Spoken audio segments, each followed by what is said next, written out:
Hey guys, I'm Amy Cornell, your Texas broker with Front Real Estate, here to help you real estate better. All right, want to talk about a simple way that I tell agents all the time that they should be budgeting for their business. Now, because it is so simple, y'all, this may not be the best thing for you. You might have already gone past this and figured out a better way. But if you are somebody who is like, oh my gosh, I am always behind the eight ball with finances, I don't totally understand where I'm stand on everything, I just really struggle with having enough money to pay taxes at the end of the year, then hey, this is for you. And especially if you're just starting off in the business, y'all, this way is so simple that you really should be able to handle it and then be ready to go for your next year to create sustainability. Y'all, that is what all this is about for me. I want to make sure that you are sustainable in this business. It breaks my heart, the amount of people that I see come in and spend thousands of dollars on real estate school, on licensing fees, on taking the test, and the time that they spend on this business, getting into the business, and then they have to get out of the business because they didn't appropriately save, or they didn't approach the business with some dollars to really help them get to a place where they could be sustainable. So this is really this is so simple, but I don't want you to miss it because it's so simple, because it really is so important to make sure that you're on top of it. Okay, so what am I talking about? I'm talking about a very simple plan that I've said simple like 1,800 times, I know. But y'all, so simple. I call it the 50-25-25 plan. And I've been teaching this for like 10 years, so I am sure that I stole the idea from somebody, because I don't think that I would have come up with this all on my own. So I'm apologizing now for whoever that I stole, and I'm not crediting because I honestly just don't know. But 50, 25, 25. And it's basically saying that every dollar that I make, I'm going to put into this and divide it into 50% to go to my personal account, 25% to go to a business account, and then 25% to go to a tax savings account. Now, I really do mean you need 3 bank accounts, okay? They can all be the same bank. That's fine. It does make it very easy to transfer between and all of those things. But you legitimately need 3 accounts so that way you can put money into those other accounts and not feel like it's all commingled and that you're just trying to follow it on a spreadsheet. No, you need to be able to log in and see, okay, I've got this much. I've got this much in the tax account. I've got this much in the business account. I've got this much in my personal account. Now, ultimately, all 3 are your accounts. And ultimately, if you are a sole proprietor, like you are not doing anything super funky with LLCs and all this stuff that I will tell you until you get pretty far along in the business, you likely do not need, then all those 3 accounts are yours and they're treated the same from a tax perspective. There's not really any difference. You can trade money between them, and it doesn't matter. It is just more for your personal ease of bookkeeping. Remember, I said this was going to be simple. So it's just a simple way to do it. So I do mean 3 bank accounts, and I do mean every dollar comes in 50% to personal, 25% to business, 25% to tax. Now, the first thing you're going to say is, why 25% to tax? Is that going to be enough money for me at the end of the year? And my answer is, I don't know. I am not an IRS person, y'all. I don't know if that's going to be enough money. However, what I see overall is that if you put 25% away for taxes and you are spending 25% of your income on your business, that you're in general going to be okay. Now, if you decide not to spend any of that money on the business account on your business and you move all that over to your personal account, then maybe you might be short. But I can tell you, for me, doing the 50-25-25 plan, I have never been short in my tax account. Now, I can't tell you all the things that my CPA does and all, because I don't know, and I don't want to know. Just like I'm not my own professional photographer, somebody else comes and takes pictures of the houses. That's the same thing for my CPA, right? Some of this is I send them to them and let them work within their expertise, and they move the things around and they make it all work. This part, this 50-25-25, this is just for my little brain to make sure that I have set aside enough for taxes, enough being relative, right? Enough for taxes, and that I have some money in a business account that I feel comfortable spending for my business. Okay. Now I want you to think about, like, if you were to open up a dress shop, you would have expenses, right? You would have expenses of the cash register, and you'd have expenses of rent, and you'd have expenses of the cost of goods sold, the actual dresses to put up in your shop, and you'd have advertising expenses. It's a much different type of deal than running a real estate office.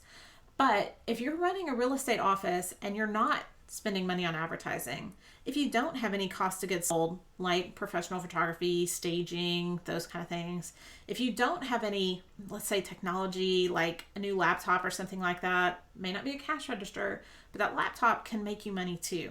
So if you're not spending money on your business, it's going to be tough for you to be sustainable.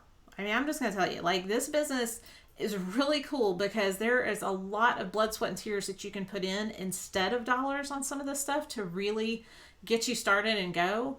But as you continue in the business, if you are not going to reinvest, like, it's going to be tough. And so instead, by having an amount in that account, if I need to hire an assistant, I can look at that and say, do I have enough money to hire an assistant?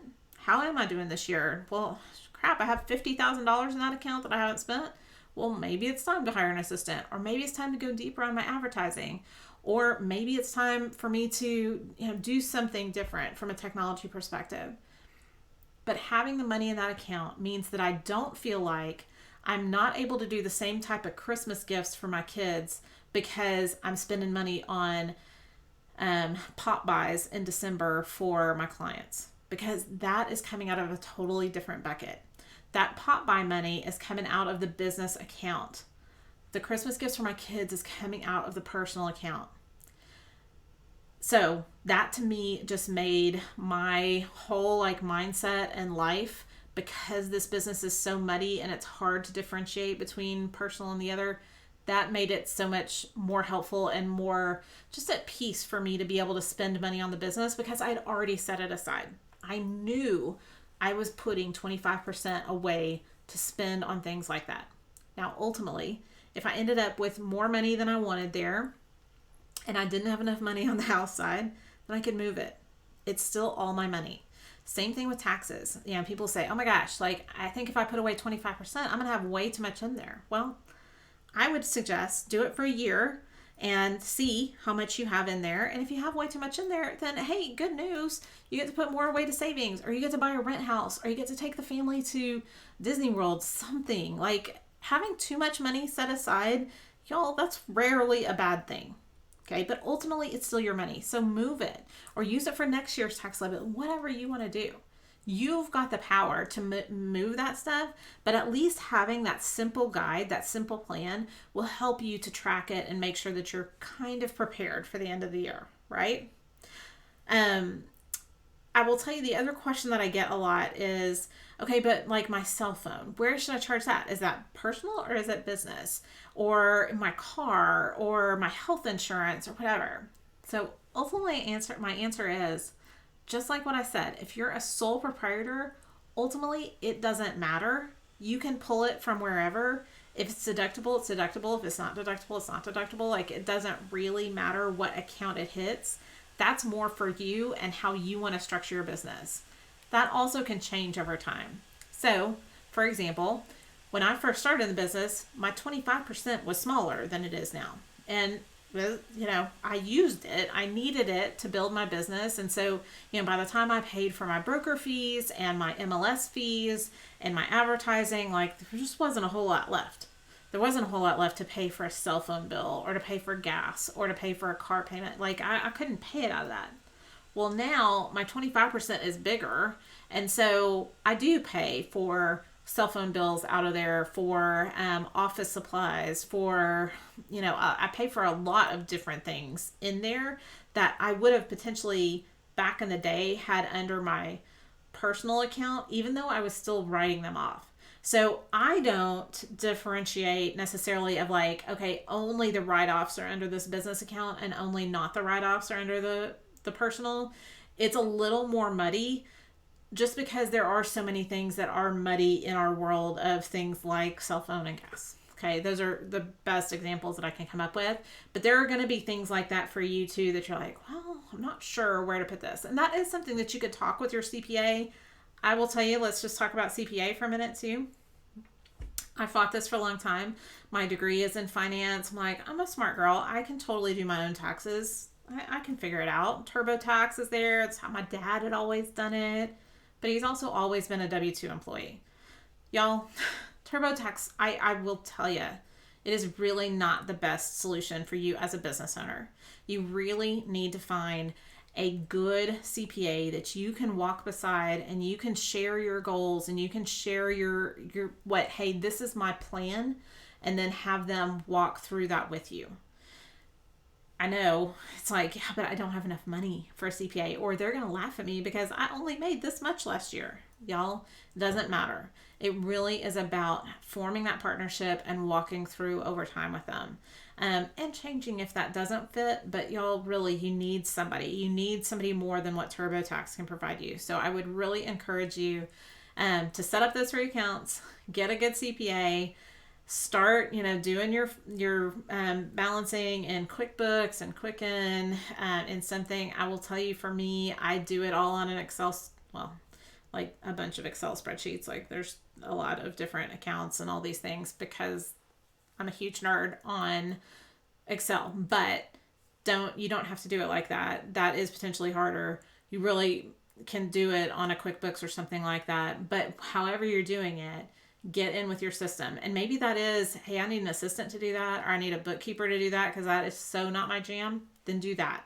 Use your 25% to hire out things that you don't want to do. That's how your business is going to grow.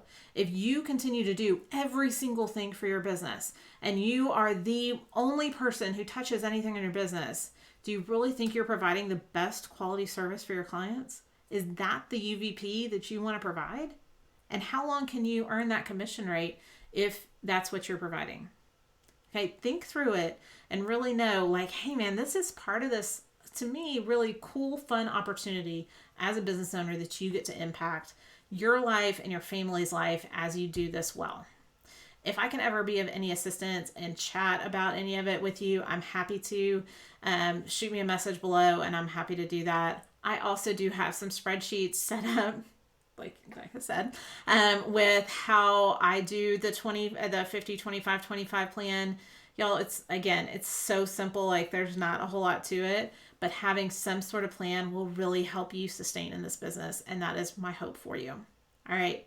Hope this helps. And I want you to just keep killing it. Keep going.